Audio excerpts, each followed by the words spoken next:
Hello students, welcome to Vipin Sharma Physics channel and here is your teacher Vipin Sharma with you. Dear students, I am going to start wave optics. This is wave optics video 1 and first of all, to start with the wave optics, let us introduce some of the concepts, definitions which you already know. You have studied in 10th class what is light. तो 10th class में आपको ये define करवाया गया था कि light is a form of energy which produces a sensation of vision. तो पहला तो कॉन्सेप्ट क्या है, डेफिनेशन, व्हाट इज लाइट. तो आप लिखो, light is a form of energy which produces a sensation of vision. तो जैसे लाइट मेरे ऊपर पड़ रही है, ये कैमरा लगा हुआ है क्लास में और ये टेक्निकल लोग एक प्रॉपर लाइट लगाते हैं तो उससे मैं आपको विजिबल हूं. अगर हम इस लाइट की इंटेंसिटी को डिक्रीज कर देंगे जैसे अब किया तो अब पिक्चर तो दिख रही है लेकिन कैमरा को ऑटो एडजस्ट करना पड़ता है. तो पहले थोड़ा डार्क हुआ, अब इसने मेरे को कैप्चर किया फ्रेम को, तो आपको मैं दिखाई दे रहा हूं. क्यों दिखाई दे रहा हूं कि मेरे ऊपर जो लाइट पड़ रही है वो इंसिडेंट हो रही है और इंसिडेंट होने के बाद फिर वो मैं रिफ्लेक्ट कर रहा हूं. जो वो लाइट मैं रिफ्लेक्ट करता हूं तो वो रिफ्लेक्टेड लाइट आपकी आईज के ऊपर पड़ती है. जब वो रिफ्लेक्टेड लाइट आपकी आईज में पड़ती है तो फिर क्या होता है, रेटिना के ऊपर एक इमेज बनता है और उस इमेज पे मैं दिखता हूं, बोर्ड दिखता है, वेव ऑप्टिक्स दिखता है, राइट. तो स्टूडेंट्स हम क्या बोलेंगे, light is a form of energy which produces a sensation of vision. Hope it is clear. Easy लगा कि नहीं? Light is a form of energy which produces a sensation of vision. अब question क्या आता है स्टूडेंट्स, मेरा एक nature है, मैं इंट्रोडक्शन में हर चीज को डिटेल्ड समझाऊंगा. Everything I will explain in detail, क्योंकि हम लोग थ्रू यूट्यूब आपको टीच कर रहे हैं और आपके पास मैक्सिमम टाइम सीखने का है ना. चाहे आप स्मार्ट टीवी पे देख रहे हो इंटरनेट थ्रू या आप टैब पे थ्रू ईयरफोन सुन रहे हो, तो आप कूल एंड रिलैक्स माइंड से हर चीज को समझो, फास्ट फॉरवर्ड में मत जाना, ठीक है. Light is a form of energy which produces a sensation of vision. Correct हो गया. अब इसको समझने के लिए बहुत साइंटिस्ट ने एफर्ट्स किए, जिसमें सर आइजैक न्यूटन भी हैं, हंस क्रिश्चियन हाइजन भी हैं, एल्बर्ट आइंस्टीन भी हैं, मैक्स प्लैंक भी हैं, डे ब्रॉय भी है, BROGLI, डे ब्रॉय, जिसको आप लोग डे ब्रॉगली बोलते हो. डे ब्रॉगली नहीं है, डे ब्रॉय है, राइट. तो बहुत सारे साइंटिस्ट ने अपना जी जान तोड़ अपनी मेहनत की और आपको वो बहुत सारे कॉन्सेप्ट लाइट के बारे में बताने की कोशिश की. अब सबसे पहले मैं एक थ्योरी लेके आता हूं जिसका नाम है न्यूटन्स कॉर्पस्क्यूलर थ्योरी, ठीक है, राइट. चाहो तो आप हेडलाइन डाल लीजिए, न्यूटन्स कॉर्पस्क्यूलर थ्योरी, आप ये हेडलाइन डाल सकते हैं, न्यूटन्स कॉर्पस्क्यूलर थ्योरी लिख लीजिए आप, न्यूटन्स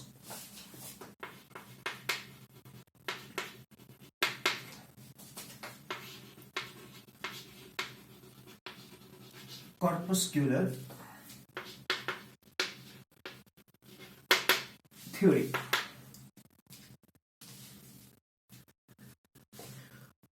अब न्यूटन साहब ने बोला कि लाइट टाइनी पार्टिकल्स में चलती है और वो पार्टिकल का नाम है कार्पसल, CORPUSCLE। ये बायोलॉजी वाले कार्पसल के साथ आप मत कंफ्यूज कीजिए, वो रेड ब्लड कार्पसल्स, उसके साथ मत कंफ्यूज कीजिए। न्यूटन साहब ने बोला कि जो लाइट है जी वो कार्पसल्स के फॉर्म में चलती है, ठीक है। जब लाइट कार्पसल के फॉर्म में चलती है तो अब ऐसे तो होता नहीं है कि हम कोई थ्योरी बोल दें और वो मान ले। बकायदा लोग क्वेश्चंस करते हैं, फिर उस क्वेश्चंस को एक्सप्लेन करना पड़ता है, फिर एक्सप्लेन करके उसको सेटिस्फाई करना पड़ता है। अगर वो सारे क्वेश्चन सेटिस्फाई हो जाएं तो वो थ्योरी एक्सेप्ट की जाती है। मान लीजिए, इमेजिन कीजिए उस वक्त के न्यूज़पेपर में या उस वक्त के मीडिया में ब्रेकिंग न्यूज आया कि Newton, sir Isaac Newton launches an explanation of light. What is light? Breaking news. ऐसे आ रहा, breaking news. Newton launches explanation of light theory. तो जैसे आजकल टेलीविजन के ऊपर बहुत विद्वान लोग नहीं बैठे होते, चर्चा करते हैं, तो ऐसे न्यूटन के आसपास भी बहुत सारे लोग आए। तो न्यूटन साहब खड़े हो गए और बोले कि देखो दोस्तों, जो लाइट है वो कार्पसल्स के फॉर्म में चलती है और कार्पसल्स पार्टिकल्स होते हैं, राइट। एक खड़ा हुआ बंदा, ठीक है, बोल रहा न्यूटन जी, लाइट मालूम है स्ट्रेट लाइन पाथ में चलती है, तो आप इसको कैसे एक्सप्लेन करोगे? How will you explain light travels in straight line?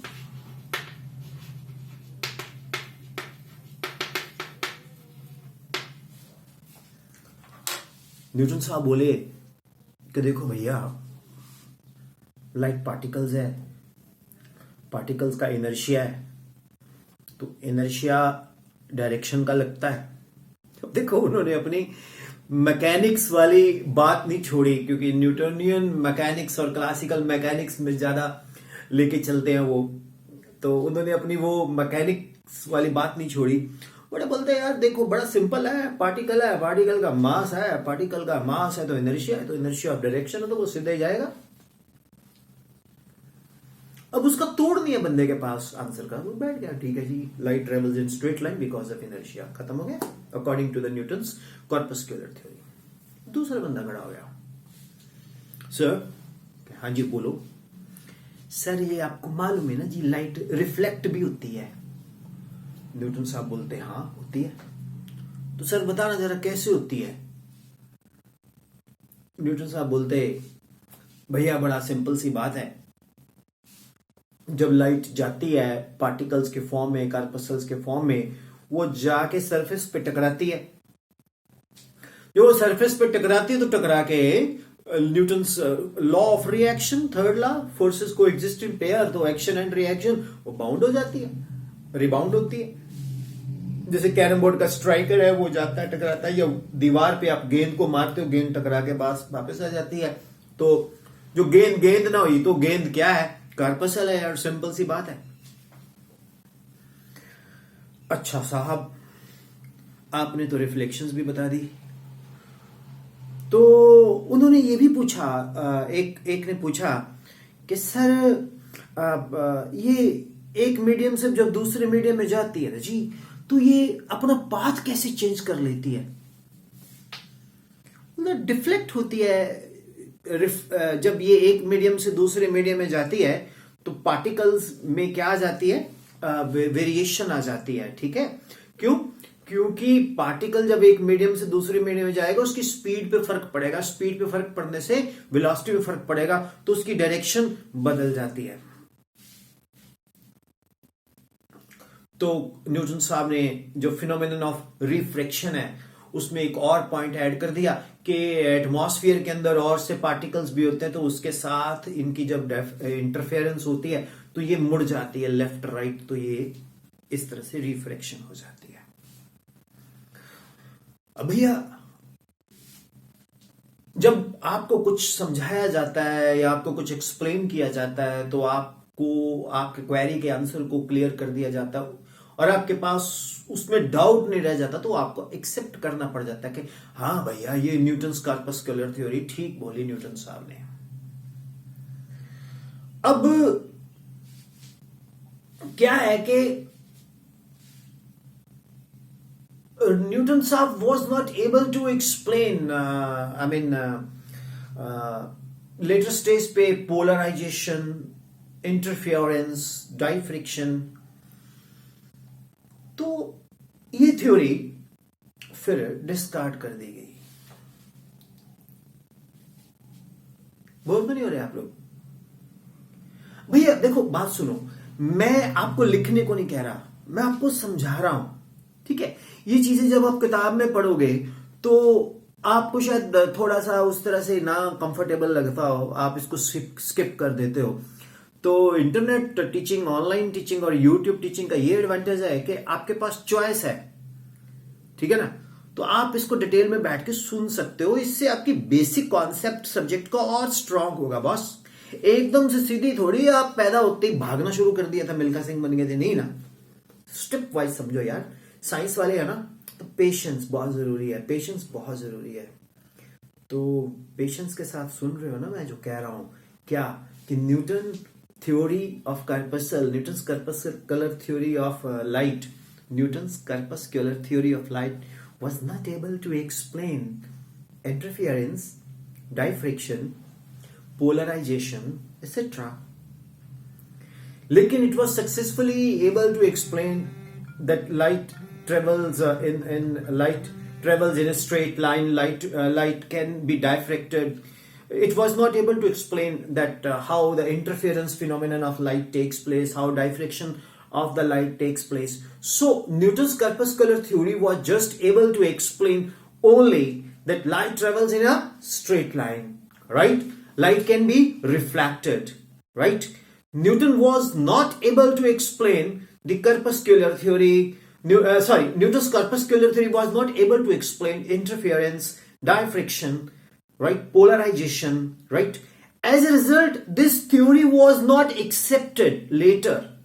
But it was very much accepted till we had to explain the concept of the what? Reflection, refraction, and so on. So dear students, this was a wonderful concept of wave optics. We had started with the first Newton's corpuscular theory. The first lecture is of around 13 to 14 minutes of Newton's corpuscular theory. The introduction part. Second theory, I'll discuss with you the Huygens wave theory in the video 2. Then so on. First 3-4 videos तो मैं introductions पे डालूंगा। जिनको बहुत जल्द है पढ़ना तो वो बेशक ये वीडियो ना देखें, जिनको बेसिक से समझना है तो वो वीडियो ना देखें, जरूर देखें। मैं आपको एक छोटी सी बात बताना चाहता हूं।